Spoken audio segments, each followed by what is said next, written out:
Hello everyone. तो हम पढ़ रहे थे इंफॉर्मेशन टेक्नोलॉजी 2000, और इसमें अब जो हम पढ़ने वाले हैं नेक्स्ट 3 चैप्टर्स जो हम पढ़ेंगे, चैप्टर नंबर 9, 10 और 11। ये आप याद रखिएगा, बहुत इंपॉर्टेंट है, क्योंकि हम लॉ फील्ड से जुड़े हुए लोग हैं और हमारे लिए सबसे ज़्यादा इंपॉर्टेंट क्या होता है, किसी भी ऑफेंस का पनिशमेंट, पेनल्टी, कंपनसेशन वगैरह कैसे क्या होता है, ये जानना, या एडजुडिकेशन वगैरह, मतलब किसी उस तरीके से उसका ट्रायल वगैरह होगा या किस तरीके से उसका कंपाउंडिंग वगैरह होगी, ये सब जानना बहुत ज़रूरी होता है। तो अब जो हम पढ़ने वाले हैं वो बहुत इंपॉर्टेंट थिंग रहेगी मेरे हिसाब से, एग्जाम पॉइंट ऑफ व्यू, जो भी हम एग्जाम देंगे अगर हम किसी भी लॉ फील्ड से बिलोंग करते हैं।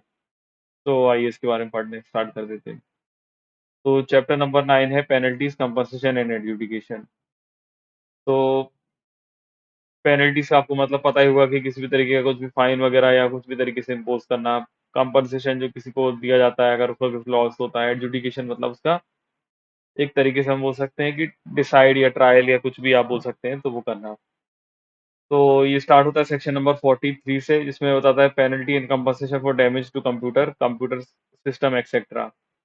मतलब किसी भी तरीके का अगर पेनल्टी लगेगी, अगर किसी भी पेनल्टी को कंपनसेशन देना पड़ेगा अगर किसी तरह का डैमेज होता है किसी कंप्यूटर कंप्यूटर सिस्टम को, एक्सेट्रा मतलब इससे रिलेटेड जो भी। तो अब देखिए, कोई पर्सन अगर without the permission of the owner, या कोई एनी अदर पर्सन जो कि ऑथराइज किया गया है, मतलब जो भी इंचार्ज है इस कंप्यूटर का या फिर कंप्यूटर सिस्टम का, कंप्यूटर नेटवर्क का, उसकी परमिशन के बिना क्या करता है, सबसे पहले ये पॉइंट, या तो वो एक्सेस करता है, मतलब एक्सेस करता है और सिक्योर एक्सेस करता है उस कंप्यूटर में, कंप्यूटर सिस्टम में, कंप्यूटर नेटवर्क में, कंप्यूटर रिसोर्स वगैरह में, या डाउनलोड कर लेता है, कॉपी कर लेता है, एक्सट्रैक्ट कर लेता है किसी भी तरीके का डेटा, कंप्यूटर डेटाबेस वगैरह को, कोई भी इंफॉर्मेशन जो उस कंप्यूटर में है, कंप्यूटर सिस्टम में, कंप्यूटर नेटवर्क में, उसमें इंक्लूड हो जाता है, क्योंकि डेटा जो यहाँ पे हेल्ड और स्टोर्ड है यहाँ पे रिमूवेबल स्टोरेज मीडियम में। मतलब पेन ड्राइव वगैरह में अगर जैसे हम देखते हैं कि जैसे किसी कंप्यूटर में है, तो कंप्यूटर में ऐसा नहीं कि सिर्फ उस कंप्यूटर का डेटा वगैरह डाउनलोड कर लेना, कॉपी कर लेना। रिमूवेबल डिस्क वगैरह जो यहाँ पे लगाई हुई है, जैसे पेन ड्राइव हम लगाते हैं आजकल एडिशनल स्टोरेज या डेटा ट्रांसफर करने के लिए, तो वो भी आ जाता है इसमें। तो डाउनलोड करता है यहाँ पे, कॉपी करता है, एक्सट्रैक्ट करता है किसी भी डेटा को, कंप्यूटर डेटाबेस को, इन्फॉर्मेशन को, जो भी यहाँ पे कंप्यूटर में स्टोर्ड है, कंप्यूटर नेटवर्क में। तो उसमें रिमूवल डिस्क भी आ जाती है, याद रखिएगा, रिमूवल स्टोरेज मतलब। फिर उसके बाद यहाँ पे सी पॉइंट है कि वो किसी भी तरीके का इंट्रोड्यूस करता है या फिर कॉज टू बी इंट्रोड्यूस, मतलब या तो बात करता है या तो कराने की कोशिश करता है किसी भी कंप्यूटर में, या कंप्यूटर कंटेमिनेंट में, कंप्यूटर और कंप्यूटर वायरस इनटू कंप्यूटर। तो कंप्यूटर में वायरस वगैरह इंट्रोड्यूस करता है कंप्यूटर सिस्टम में, कंप्यूटर नेटवर्क में। तो वायरस तो आपको पता ही होगा, कंप्यूटर वायरस। फिर उसके बाद है डी पॉइंट की किसी को भी डैमेज करता है या कॉज टू बी डैमेज, मतलब डैमेज करवाता है, या तो करता है, तो करवाता है डैमेज कंप्यूटर में, कंप्यूटर सिस्टम में, कंप्यूटर नेटवर्क में, डेटा में, डेटाबेस में, या अदर प्रोग्राम में जो भी कंप्यूटर कंप्यूटर नेटवर्क वगैरह में है। ई पॉइंट है डिस्टर्ब करता है। डिस्टर्ब मतलब होता है कि किसी भी तरीके की बाधा वगैरह डालना। और cause to be disruption of any computer, किसी भी कंप्यूटर में किसी भी तरीके का, मतलब एक तरीके से ऑब्स्ट्रक्शंस वगैरह कर देता है। तो उसको आप समझ लीजिए कंप्यूटर सिस्टम, कंप्यूटर नेटवर्क में। फिर डिनाइज कर देता है, और cause to be denial of access, या तो खुद डिनाई कर देता है या किसी से करवा देता है, मतलब डिनाइल ऑफ एक्सेस मतलब जो कंप्यूटर जिसका है उसको ही वो यूज करने नहीं मिलेगा, जो भी ऑथराइज है यहाँ पे पर्सन एक्सेस करने के लिए वो कंप्यूटर, कंप्यूटर सिस्टम को, कंप्यूटर नेटवर्क को किसी भी मीन से। उसके बाद प्रोवाइड करता है असिस्टेंस, किसी को भी, आप किसी पर्सन को फैसिलिटेट करता है कि वो कंप्यूटर सिस्टम या कंप्यूटर नेटवर्क में कॉन्ट्रीवेंशन कर पाए, कुछ भी तरीके का प्रोविजंस ऑफ इस एक्ट को एक्सेस करे कंप्यूटर को इस तरीके से कि किसी भी तरीके का कॉन्ट्रीवेंशन हो जाए एक्ट, रूल्स और रेगुलेशन जो भी यहाँ पे बनाए गए हैं। उसके बाद वो चार्ज करता है किसी, charges the service avail of any person, of by any person to the account of another person. अब मतलब इसका मीनिंग यहाँ पे ये हुआ कि कोई भी पर्सन जो है किसी और पर्सन को सर्विसेज के लिए पे कर लिया है, लेकिन कोई और पर्सन यहाँ पे यूज कर रहा है, बाय टेम्परिंग विद और मैनिपुलेट करके किसी कंप्यूटर को, कंप्यूटर सिस्टम को या कंप्यूटर नेटवर्क को। तो यहाँ पे ये एक तरीके से इसका एग्जांपल ये ले सकते हैं, जैसे आजकल वाईफाई एक सर्विस चलती है, वाईफाई वगैरह चलते हैं, अब किसी का वाईफाई कोई हैक करके किसी मतलब वाईफाई हैक करके उसका यूज कर ले, तो यहाँ पे क्या होगा कि पे तो कोई और कर रहा है यहाँ पे उस सर्विस के लिए, और यूज कोई और कर पा रहा है। तो वो कर लेना। फिर उसका डिस्ट्रॉय करना या डिलीट करना, अल्टर करना किसी भी इन्फॉर्मेशन को जो भी किसी कंप्यूटर रिसोर्स में है, या और डिमिनिश कर देना उसकी वैल्यू, यूटिलिटी वगैरह को, और इंजूरियसली उसको अफेक्ट कर देना किसी भी मीन्स से। फिर उसके बाद स्टील कर लेना, कंसील कर लेना, डिस्ट्रॉय कर देना, अल्टर कर देना, मतलब छुपा लेना, चुरा लेना या डिस्ट्रॉय कर देना या किसी तरीके से चेंज कर देना या किसी से करवा देना, ये सब चीज़ें। और अल्टर कर देना सिक्योर सोर्स कोड को, जो कि यूज़ होता है कंप्यूटर रिसोर्स में, किस पर्पज़ के लिए इंटेंशन है, कॉज़ डैमेज करने के लिए। फिर तो उसकी यहाँ पे पनिशमेंट क्या मिलेगी, मतलब ही शैल बी लायबल टू पे डैमेजेस, तो उसको वो डैमेजेस देना पड़ेंगे कंपनसेशन के रूप में, जो पर्सन अफेक्ट हुआ है उसको। उसके बाद है एक्सप्लेनेशन, तो इसमें एक्सप्लेनेशन लिखा है, तो सबसे पहले कंप्यूटर कंटेमिनेंट, तो कंप्यूटर कंटेमिनेंट क्या हुआ कि सेट ऑफ कंप्यूटर है जिनको इंस्ट्रक्शंस देके डेजिग्नेटेड किया गया है कि वो मॉडिफाई करें, मतलब यहाँ पे सेट ऑफ कंप्यूटर्स, कुछ सेट ऑफ कंप्यूटर इंस्ट्रक्शंस हैं यहाँ पे, जिसको यहाँ पे डिजाइन किया गया है कि वो मॉडिफाई कर देंगे, डिस्ट्रॉय कर देंगे, रिकॉर्ड कर देंगे, ट्रांसमिट कर देंगे डेटा को, प्रोग्राम वगैरह जो भी है डिसाइड कर रहे हैं किसी में कंप्यूटर में, कंप्यूटर सिस्टम में, कंप्यूटर नेटवर्क में। और फिर या तो bye means of observe the normal operation of the computer, जिस भी तरीके से ऑब्जर्व कर देना। अब यहाँ पे इसका मीनिंग मुझे नहीं मालूम, ऑब्जर्व का आप देख लीजिएगा। कंप्यूटर ऑपरेशन वगैरह, मतलब जैसे प्रॉब्लम आ जाए कंप्यूटर सिस्टम में, कंप्यूटर नेटवर्क में। फिर कंप्यूटर डेटाबेस का मीनिंग यहाँ पे होता है, और कंप्यूटर डेटाबेस का मीनिंग यहाँ पे बताया हुआ है, तो यहाँ पे किसी भी तरीके का रिप्रेजेंटेशन करना इंफॉर्मेशन में, नॉलेज, फैक्ट्स और कॉन्सेप्ट तरीके का है। मतलब यहाँ पे कंप्यूटर डेटाबेस को हम सब जानते हैं कि किसी भी तरीके का रिप्रेजेंटेशन करना, किसी भी इंफॉर्मेशन, नॉलेज, फैक्ट्स वगैरह जो भी होते हैं, कंसेप्ट होते हैं, और वो इंस्ट्रक्शंस हो सकते हैं टेक्स्ट में, इमेज में, ऑडियो में, वीडियो में, प्रिपेयर किया जाते हैं और है प्रिपेयर्ड, या तो मतलब वो प्रिपेयर किए जाते हैं या प्रिपेयर कराए जाते हैं फॉर्मलाइज्ड मैनर में, और which have been produced by a computer, किसी कंप्यूटर ने प्रोड्यूस किया, कंप्यूटर सिस्टम ने, कंप्यूटर नेटवर्क ने, तो वो, और वो इंटेंडेड भी है कि कंप्यूटर सिस्टम, कंप्यूटर नेटवर्क में यूज़ किया जाए।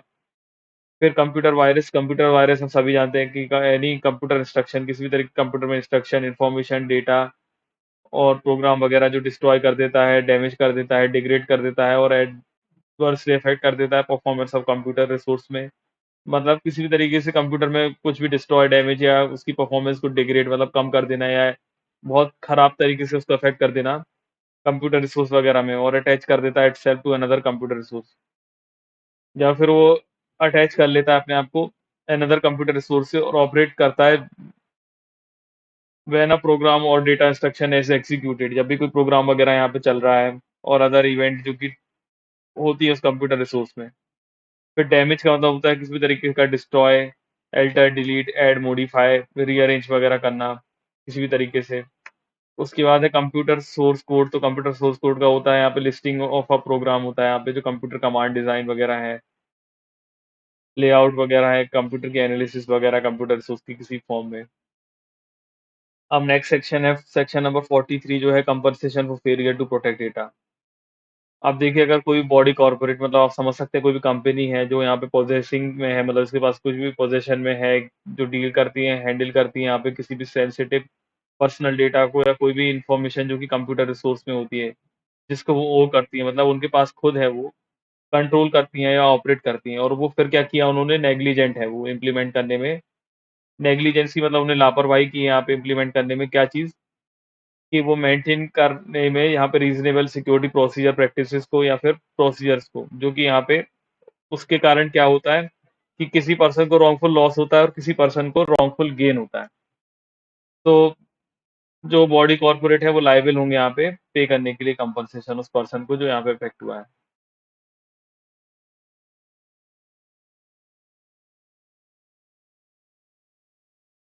उसके बाद एक्सप्लेनेशन में लिखा है for the purpose of this section, तो यहाँ पे बॉडी कॉर्पोरेट का मतलब होगा कोई भी कंपनी, कोई भी फर्म, कोई भी सोल पार्टनरशिप या अदर एसोसिएशन ऑफ इंडिविजुअल जो भी यहाँ पे इंगेज है कमर्शियल या प्रोफेशनल एक्टिविटीज में। फिर रीजनेबल सिक्योरिटी प्रैक्टिसेस और प्रोसीजर्स वगैरह, मतलब एंड प्रोसीजर्स वगैरह क्या होता है, तो कोई भी सिक्योरिटी प्रोसीजर्स या प्रैक्टिसेस वगैरह जो भी डिजाइन की गई है प्रोटेक्ट करने के लिए किसी इंफॉर्मेशन को अनऑथराइज एक्सेस से, डैमेज होने से, अनऑथराइज्ड एक्सेस वगैरह होने मतलब और यूज़ होने से, मॉडिफिकेशन, डिस्क्लोज़र, इम्पेयरमेंट वगैरह होने से जो कि स्पेसिफाइड की गई है अरेंजमेंट करके इन बिटवीन द पार्टीज, और एज में be specified in any law, किसी भी अदर लॉ में अगर उनको स्पेसिफाई किया गया जो टाइमिंग इन फोर्स में है। और अगर कोई लॉ नहीं है तो कोई एग्रीमेंट है उनके बीच में जो कि reasonable security practice and procedures के बारे में बताता है, जो कि प्रिस्क्राइब किया गया है सेंट्रल गवर्नमेंट के द्वारा कंसल्टेशन करके प्रोफेशनल बॉडीज और एसोसिएशंस जो भी उनको ठीक लगता है उनके थ्रू। तो थर्ड है सेंसिटिव पर्सनल डेटा इन्फॉर्मेशन। का मतलब क्या होगा? तो कोई भी पर्सनल इन्फॉर्मेशन जो कि प्रिस्क्राइब होगी सेंट्रल गवर्नमेंट के द्वारा यहाँ पे कंसल्टेशन करके पर्सनल सॉरी कंसल्टेशन करके विद सच प्रोफेशनल बॉडीज और एसोसिएशन वगैरह, मतलब यहाँ पे जो भी सेंसिटिव पर्सनल डेटा इन्फॉर्मेशन होगी वो यहाँ पे वो पर्सनल इन्फॉर्मेशन होगी जो प्रिस्क्राइब की गई होगी सेंट्रल गवर्नमेंट के द्वारा। और सेंट्रल गवर्नमेंट कंसल्टेशन किससे करेंगी? तो प्रोफेशनल बॉडीज और एसोसिएशन जो भी उनको ठीक लगता है उनसे। सेक्शन 44 है penalty for failure to furnish information, return etcetera. तो अब देखिए अगर कोई पर्सन है जिसको यहाँ पे रिक्वायर्ड था इस एक्ट में, इस एक्ट के हिसाब से यहाँ पे या फिर कोई रूल्स या कोई रेगुलेशन जो भी यहाँ पे बनाई गई हैं, सबसे पहले यहाँ पे 3 चीज़ें दी हुई हैं। सबसे पहला वाला देखिए यहाँ पे अगर उसको फर्निश करना था कोई भी डॉक्यूमेंट, कोई भी रिटर्न देना था या कोई भी रिपोर्ट देना थी, देना किसको था? मतलब किसके पास उसको देना था, मतलब जो पर्सन था, तो कंट्रोलर को देना था या सर्टिफाइंग अथॉरिटी को देना था, लेकिन वो फेल हो गया ये सब चीज़ें करने के लिए। फेल हो गया फर्निश करने में सेम चीज़ को, तो वो क्या होता है? लायबल होगा पेनल्टी के लिए। लेकिन जो पेनल्टी होगी वो नॉट एक्सीडिंग 1,50,000 रुपीज़ होगी। मतलब 1,50,000 रुपीज़ तक का लगेगा ईच सच फेलियर, मतलब जितने फेलियर हुए हर एक के लिए 1,50,000 रुपीज़ लगेगा।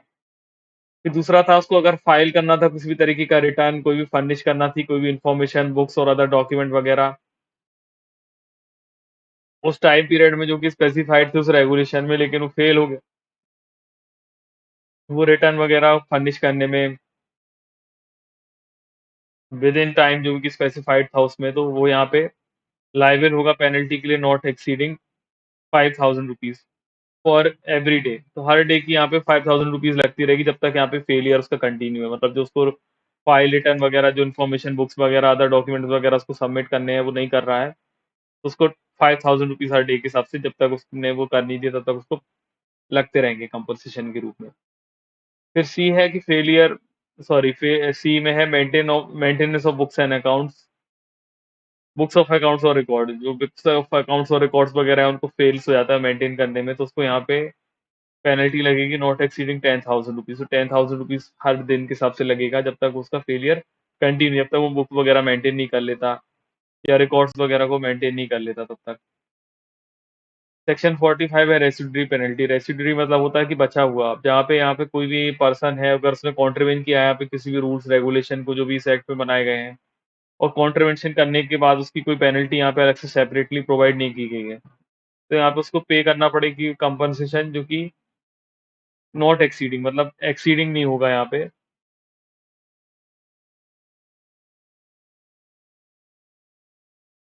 नॉट एक्सीडिंग लिखा हुआ है, 1 मिनट। जो कि 25,000 रुपीज़ से ज़्यादा की नहीं हो सकती, और ये दे दिया जाएगा जो भी पर्सन अफेक्ट हुआ है उस कॉन्ट्रवेंशन का, और पेनल्टी फिर से उसने बता दिया एक बार और कि 25,000 रुपीज़ से ज़्यादा नहीं होगी। फिर पावर टू एडजुडिकेट। अब यहाँ पे पावर टू एडजुडिकेट करने का किसके पास होगा? तो यहाँ पे for the purpose of adjudicating in under this chapter, इस चैप्टर के लिए यहाँ पे एडजुडिकेट करने के लिए, मतलब इस चैप्टर में एडजुडिकेट करने के लिए कि ये पता करने के लिए कि किसी पर्सन ने यहाँ पे कमिट किया है किसी तरह की कॉन्ट्रीवेंशन इस एक्ट की प्रोविजंस को, मतलब any provisions of this act, कोई रूल रेगुलेशन वगैरह या कोई डायरेक्शन या ऑर्डर यहाँ पे दी गई है जिसके तहत उसको यहाँ पे लायबल टू पे कंपनसेशन करना था, पेनल्टी और कंपनसेशन वगैरह। तो सेंट्रल गवर्नमेंट जो है यहाँ पे subject to the provisions of subsection 3 के प्रोविजंस के हिसाब से अपॉइंट कर सकती है यहाँ पे कोई भी ऑफिसर जिसकी रैंक जो होगी वो रैंक कम नहीं होगी director to the government of India. तो कोई भी ऐसा ऑफिसर होगा जिसकी rank director to government of India से कम नहीं होगी और इक्विवेलेंट होगी कोई भी ऑफिसर ऑफ स्टेट गवर्नमेंट का, तो वो यहाँ पे एडजुडिकेटिंग ऑफिसर हो जाएगा, जो कि यहाँ पे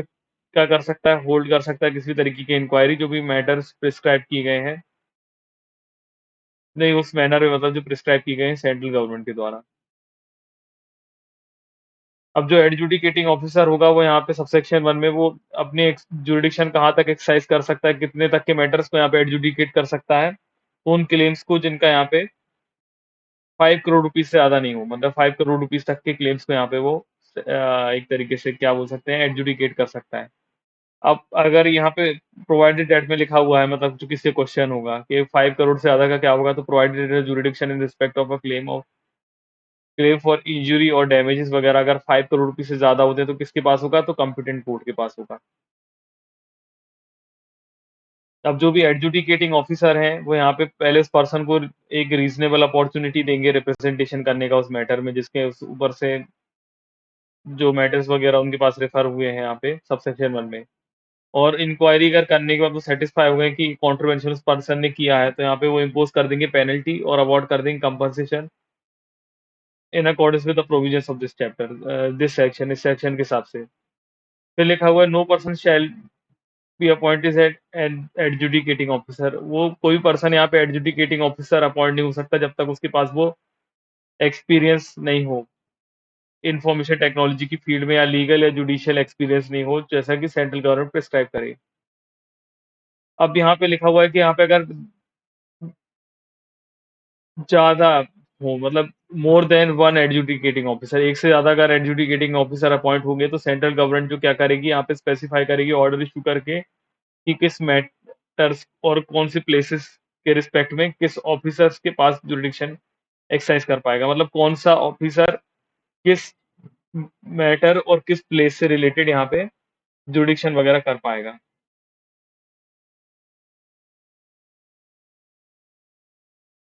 फिर जो भी एडजुडिकेटिंग ऑफिसर होगा उसके पास पावर होगी यहाँ पे सिविल कोड की, जो कि यहाँ पे कन्फर की गई है एपीलेट ट्रिब्यूनल को भी, सबसेक्शन 2 ऑफ सेक्शन 58 में, जो हम पढ़ेंगे ही बाद में आएगा ही। तो यहाँ पे उसको वही पावर होंगी सिविल कोर्ट्स की, और जो भी प्रोसीडिंग यहाँ पे चल रही है उनको हम जुडिशियल प्रोसीडिंग मानेंगे with in the meaning of section 193 and 228 of IPC. फिर यहाँ पे उसको सिविल कोर्ट माना जाएगा for the purpose of section 345 and 346 of CrPC, जो कि 1973 का एक्ट कोड है। और इसको हम यहाँ पे डीम्ड सिविल कोड मान लेंगे for the purpose of order 21। Order 21 मतलब एग्जीक्यूशन वगैरह की जो बात होती है उसके अंडर में। फिर उसके बाद है कि सेक्शन 47 है factors to be taken into account by adjudicating officer. तो जब भी एडजुडिकेशन कर रहा है यहाँ पे वाइल एडजुडिकेटिंग, मतलब जब भी एडजुडिकेटिंग हो रहा है यहाँ पे, तो क्वांटम ऑफ कंपनसेशन जो भी डिसाइड करना है इस चैप्टर में, तो एडजुडिकेटिंग ऑफिसर जो होगा वो यहाँ पे ड्यू रिगार्ड्स देगा, मतलब ध्यान में रखेगा फॉलोइंग फैक्टर्स को, जो कि नेमली है सबसे पहला है यहाँ पे कि अगर किसी भी तरीके का अमाउंट ऑफ गेन हुआ है, किसी भी तरीके से अनफेयर एडवांटेज, मतलब किसी भी जो अमाउंट, मतलब क्या अमाउंट उसको मिला है, क्या उसने गेन किया है अनफेयर एडवांटेज से, अगर जहाँ पे भी वो वेयर एवर क्वांटिफिएबल है, मतलब जहाँ पे भी उसको नाप सकते हैं क्वांटिटी में कि इतना उसको गेन हुआ है अनफेयर एडवांटेज लेके, उस के कारण जो उसने डिफॉल्ट किया है, मतलब उस चीज के कारण जो उसने डिफॉल्ट किया है। फिर अमाउंट ऑफ लॉस जो भी कॉस्ट हुआ है किसी पर्सन को उस रिजल्ट के कारण, मतलब सॉरी उस डिफ़ॉल्ट के कारण अगर किसी को भी जो अमाउंट वगैरह का लॉस हुआ है।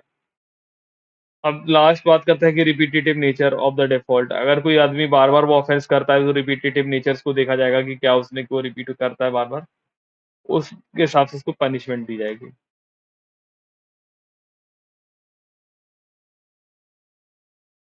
अब नेक्स्ट चैप्टर है चैप्टर नंबर 10, तो एपीलेट ट्रिब्यूनल। तो उसको भी हम इसी वीडियो में कवर कर लेते हैं क्योंकि अभी हमारा टाइम हुआ नहीं है जितना वीडियो बनाते हैं,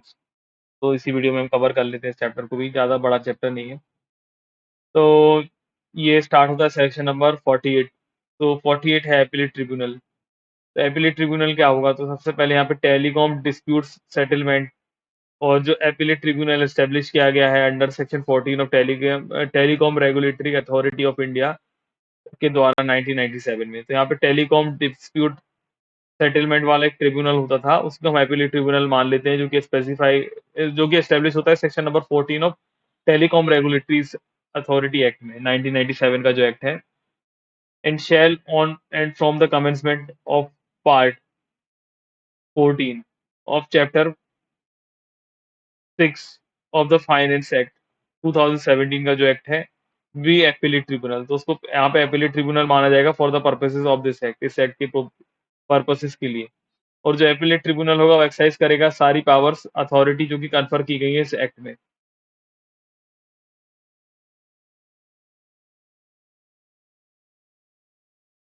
अब सेंट्रल गवर्नमेंट है वो स्पेसिफाई करेगा नोटिफिकेशंस करके मैटर्स और प्लेसेस को इन रिलेशन टू विच, उस रिलेशंस में जो एपिलेट ट्रिब्यूनल एक्सरसाइज करता है जुडिक्शन को। सेंट्रल गवर्नमेंट यहाँ पे स्पेसिफाई करेगा नोटिफिकेशन इशू करके मैटर्स या प्लेसेस जिसमें एपीलेट ट्रिब्यूनल यहाँ पे जुरिडिक्शन मतलब जुरिडिक्शन को एक्सरसाइज करेगा। तो कौन यहाँ पे जुरिडिक्शन वगैरह के बारे में बताएगा? सेंट्रल गवर्नमेंट नोटिफिकेशन इशू करके यहाँ पे करेगी कि मतलब नोटिफाई करेगी कि कौन से मैटर कौन से प्लेसेस वगैरह के रिलेटेड यहाँ पे ट्रिब्यूनल के पास जुरिडिक्शन होगी। फिर बीच की ये सेक्शंस है, ये सेक्शंस जो है ये सारे ओमिट हो चुके हैं। आप देख सकते हैं कि कभी ना कभी ये सेक्शन ओमिट कर दिए गए हैं सारे, तो ये पढ़ने की जरूरत नहीं है। Omitted omitted omitted omitted. तो डायरेक्टली फिर हम यहाँ पे आते हैं सेक्शन 52 डी में। 52 डी है डिसीजन बाय मेजोरिटी। तो कोई भी मेंबर और बेंच जो कंसिस्टिंग हुई यहाँ पे 2 मेंबर्स की, और यहाँ पे वो डिफर है ओपिनियन में किसी पॉइंट में, तो दे शैल स्टेट द पॉइंट्स या पॉइंट्स जो भी, अगर सिंगल पॉइंट है पॉइंट्स है वो यहाँ पे किसको यहाँ पे वो कर देंगे, स्टेट कर देंगे जो भी डिफर है, जिसमें वो रेफरेंस कर देंगे किसी चेयर पर्सन के पास। Chairperson of appellate tribunal जो होगा मतलब, और वो हियर करेगा उन पॉइंट और पॉइंट्स में खुद खुद ही हियर करेगा वो, और सच पॉइंट्स पे, और वो डिसाइड कर देगा अकॉर्डिंगली जो कि उसके ओपिनियन में majority of the members who have heard the case including those who have first heard। तो यहाँ पे मतलब चेयरमैन के पास यहाँ पे रेफर कर दिया जाएगा और चेयरमैन वो हियर करेगा खुद ही वो पॉइंट्स को खुद से, और फिर उसके बाद वो डिसाइड कर देगा अकॉर्डिंगली जो भी उसकी ओपिनियन में मेजोरिटी है, मेजोरिटी ऑफ मेंबर्स होंगे जो उन्होंने पहले भी वो केस सुना था मतलब। अब सेक्शन 55 है, उसके बीच के भी दो यहाँ पे ओमिट हो गए, तो डायरेक्टली सेक्शन 55 है कि orders constituting appellate tribunal to be final and not invalidate its proceeding. तो जो भी ऑर्डर होगा यहाँ पे सेंट्रल गवर्नमेंट का जो भी अपॉइंट करता है किसी पर्सन को, चेयरपर्सन और मेंबर वगैरह ऑफ एपीलेट ट्रिब्यूनल, उसको यहाँ पे शैल बी कॉल्ड, यहाँ पे किसी भी नो लिखा हुआ है स्टार्टिंग में, तो यहाँ पे इसको किसी तरीके का क्वेश्चन वगैरह नहीं करेंगे एनी मैनर को, एंड नो एक्ट और प्रोसीडिंग वगैरह जो भी होगी एपीलेट ट्रिब्यूनल की, उसको क्वेश्चन नहीं किया जाएगा बाद में कहीं भी, मतलब किसी भी मैटर किसी भी मैनर में कि ग्राउंड किस ग्राउंड पे, मेयरली केवल इस ग्राउंड पे कि जो डिफेक्ट था उनके कॉन्स्टिट्यूशन में, मतलब उनके ट्रिब्यूनल के कॉन्स्टिट्यूशन वगैरह, मतलब जो अपॉइंट वगैरह जो ट्रिब्यूनल के जो पर्सन हुए थे उनके कॉन्स्टिट्यूशन में किसी तरीके का डिफेक्ट था, इसके बेसिस पे नहीं चैलेंज किया जाएगा। अब सेक्शन 57 होता है अपील टू एपीलेट ट्रिब्यूनल। तो उसमें लिखा हुआ है save as provided in subsection 2। Subsection 2 में जैसा प्रोवाइड किया गया है, जो भी एग्रीड जो भी पर्सन एग्रीव्ड है यहाँ पे किसी भी ऑर्डर से कंट्रोलर के या एडजुडिकेटिंग ऑफिसर के इस एक्ट में, तो प्रेफर कर सकता है अपील एपीलेट ट्रिब्यूनल के पास, जिसके पास जुडिक्शन होगी मैटर इस मैटर में। तो यहाँ पे क्या है मतलब कि अपील कर सकता है एपीलेट ट्रिब्यूनल के पास। तो यहाँ पे कोई भी पर्सन यहाँ पे एग्रीव्ड है किसी ऑर्डर के द्वारा जो कि कंट्रोलर ने या एडजुडिकेटिंग ऑफिसर ने किया है, मतलब यहाँ पे जो ऑर्डर किसने दिया है, कंट्रोलर ने एडजुडिकेटिंग ऑफिसर ने इस एक्ट में, तो वो प्रेफर कर सकते हैं appeal adjudicating officer sorry appellate tribunal के पास, जिसके पास जुडिक्शन होगी इस मैटर में। लेकिन अपील उन मैटर्स की नहीं होगी जो कि कंसेंट से आ गए हैं पार्टीज के, मतलब पार्टीज ने खुद ही अगर कंसेंट दी थी उन मैटर्स के बारे में, तो उनकी कोई भी अपील नहीं होगी। और जो भी अपील यहाँ पे फाइल करना थी सबसेक्शन 1 में, वो फाइल कितने दिन में होना चाहिए मतलब, तो 45 डेज में होना चाहिए, on which a copy of the order by the controller और the adjudicating officer is received by the person. तो उस डेट से जिस दिन उस ऑर्डर की कॉपी कंट्रोलर को एडजुडिकेटिंग ऑफिसर को मिल गई है, उसके 45 डेज के अंदर यहाँ पे उसको अपील करना थी। और वो उस फॉर्म में होना चाहिए, कंप्लायंट होना चाहिए उस फी में जो कि प्रिस्क्राइब्ड है।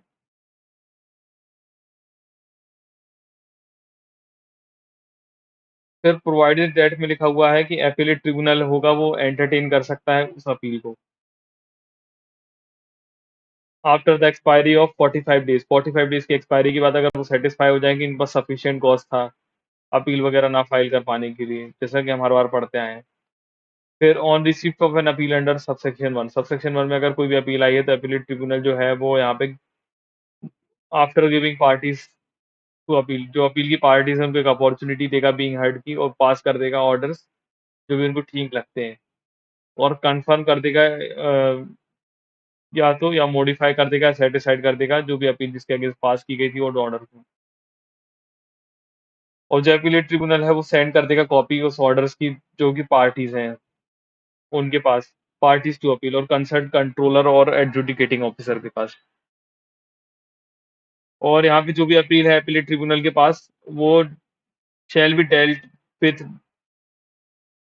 उसको डेल्ट विथ मतलब यहाँ पे निपटा दिया जाना चाहिए, मतलब को डिसाइड कर देना चाहिए इट एज़ एक्सपीडियसली एज़ पॉसिबल, जितना कि जल्दी हो सके उतना। और हर एक एविडर मतलब यहाँ पे ट्राई करना चाहिए यहाँ पे कि वो अपील जो है वो फाइनली हो जाए 6 month from the date of an appeal, जिस दिन भी अपील हुई उसके 6 मंथ के अंदर वो डिसाइड हो जाए मतलब।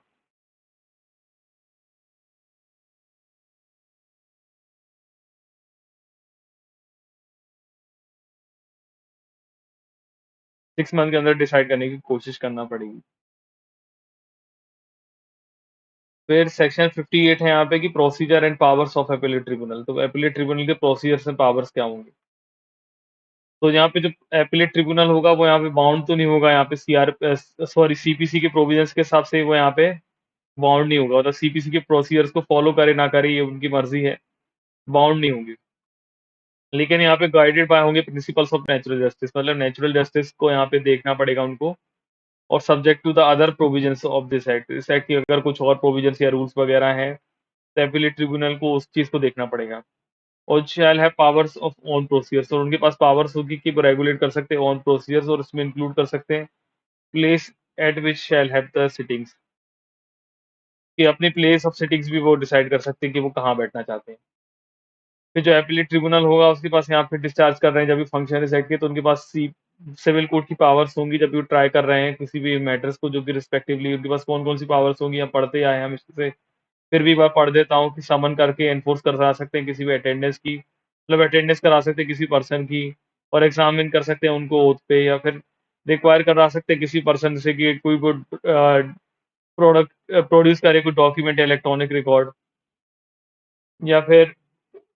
रिसीव कर सकते हैं एविडेंसेस को एफिडेविट्स पे, या फिर कमीशन वगैरह इशू कर सकते हैं किसी भी एग्जामिनेशन करने के लिए विटनेस या डॉक्यूमेंट को, अपने डिसीजन को रिव्यू कर सकते हैं और डिसमिस कर सकते हैं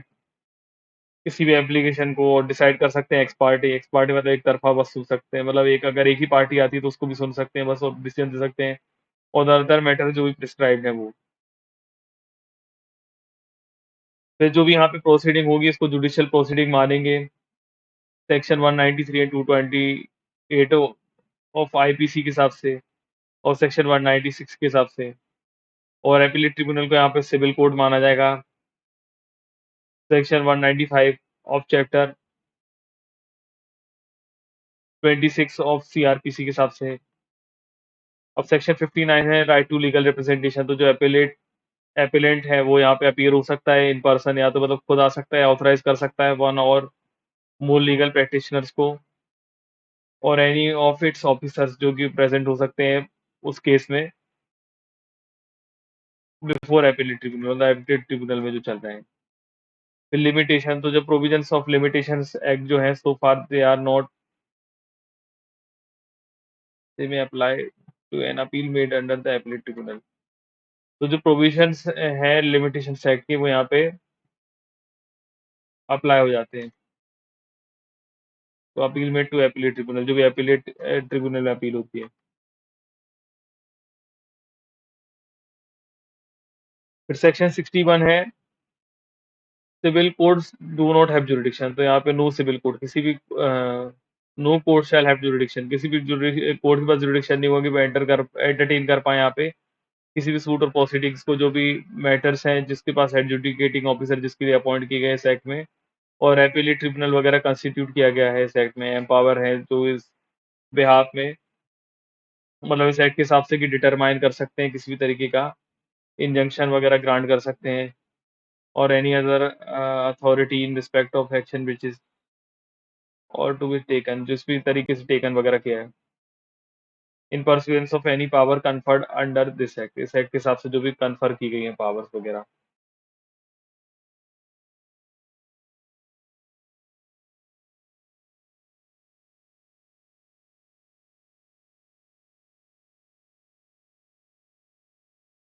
अब इसके बाद है section 62 appeal to high court. अब कोई भी अगर पर्सन एग्रीव्ड है यहाँ पे डिसीजन से, मतलब खुश नहीं है यहाँ पे एपीलेट ट्रिब्यूनल के डिसीजन से, तो वो अपील कर सकता है हाई कोर्ट के पास 60 डेज के अंदर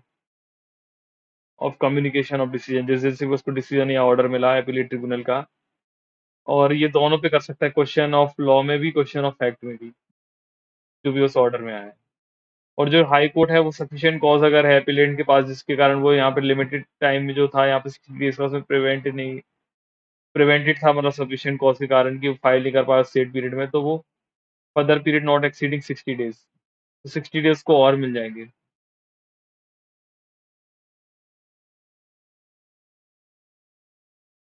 तो 60 डेज और उसको रह सकते हैं, 60 डेज के अंदर फिर वो अपील कर सकता है, मतलब 60 डेज के अंदर और उसको टाइम मिल जाएगा अगर वो सफिशिएंट कॉज वगैरह शो कर सकता है तो। फिर उसके बाद है सेक्शन 63।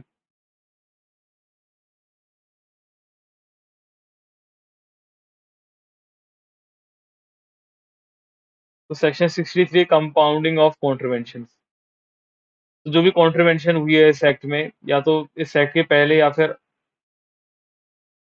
आफ्टर, मतलब सॉरी इस एक्ट के नहीं, यहाँ पे कोई भी कॉन्ट्रवेंशन हुई इस एक्ट में, या तो पहले या तो बाद किस चीज के, इंस्टीट्यूशन ऑफ प्रोसीडिंग्स वगैरह इंस्टीट्यूट करने के पहले या बाद, दोनों टाइम पे वो कंपाउंड की जा सकती हैं कंट्रोलर के द्वारा,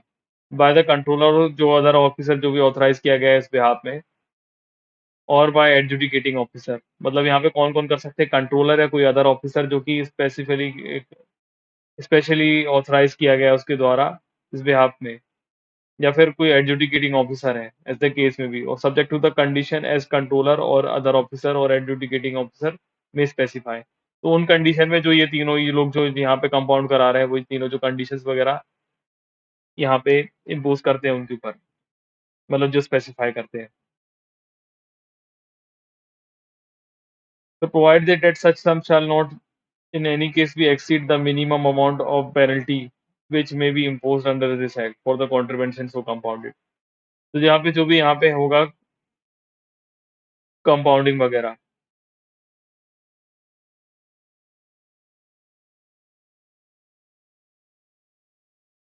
तो वो यहाँ पे एक्सीड नहीं होगा किसी भी केस में, जो भी अमाउंट ऑफ पेनल्टी वगैरह है उससे ज्यादा जो भी इम्पोज किया जा सकता है इस एक्ट में कंपाउंड करने के लिए, for the convention for the contravention so compounded वगैरह में लिखा हुआ है। फिर लिखा हुआ नथिंग इन सब सेक्शन 1, इस सब सेक्शन 1 का जो भी है यहाँ पे अप्लाई नहीं होगा,